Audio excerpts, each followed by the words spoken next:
I did get a little bit off track there towards the end, but drums are one of my favorite instruments, being inspired by the likes of Neil Peart of Rush, who unfortunately recently died earlier this year due to brain cancer. He was a very famous progressive rock drummer. Some would consider him the greatest drummer who ever lived.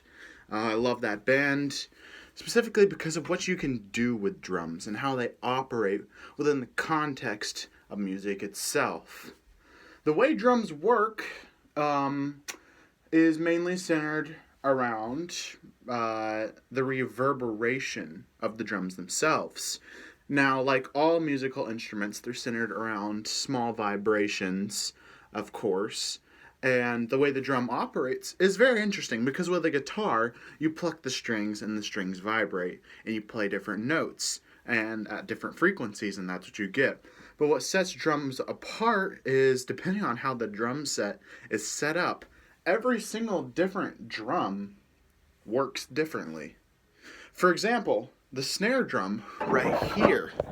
This is the snare drum, and although this is an electric set, so all I'm doing is hitting inputs on all these different drums, and they're sending a signal to the speaker right here, and that speaker is what vibrates and causes noise. I'm going to be speaking from just a general perspective on drums and how an acoustic set, something that was more traditional and less electronic, would operate. So the snare drum that I just showed you right here is unique in the fact that compared to the rest of the drums on it, it's got these small little springs on the inside. And on a normal drum set, you can actually engage those springs and disengage them. And when they're disengaged, you have a more blunt and rocky sound. But when you actually put the snares or the springs engaged, when they vibrate, they give it a very special sound. And that's where you get this very hard clash sound compared to a more rough of a tom drum. The tom drum, typically drum sets have anywhere from 2 to 4 of them. This set right here in particular has 1, 2, 3, and they're mainly used for what we call fills, which are just space that you fill in between different sections of the music.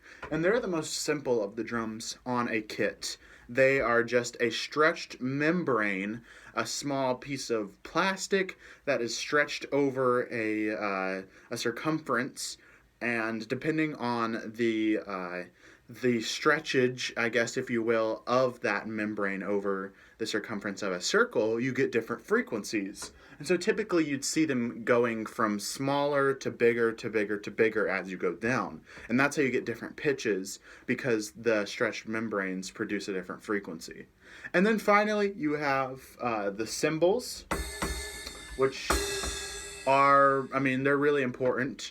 And they, of course, operate pretty similar to how a brass instrument would work, I guess, except for the fact that they don't use any wind. They use a whack, if you will, and that's a forced vibration, and they, depending on how they are shaped, they vibrate differently and produce more of a brass traditional sound. And you can get different sounds depending on where you hit them. There's a bell, usually on all cymbals, which is just a small portion in the center. And hitting that bell is going to sound different than hitting the rest of the cymbal. On this drum set, since it's electronic, it tries to simulate that. So, for example, the bell, hitting it on the ride over here, that's the bell, as opposed to hitting the outside, which sounds like this. So it produces different sounds, and that's why I like this electric set, because it simulates that different kinds of sounds. So yeah, drums are awesome. You should play them, and don't not play them.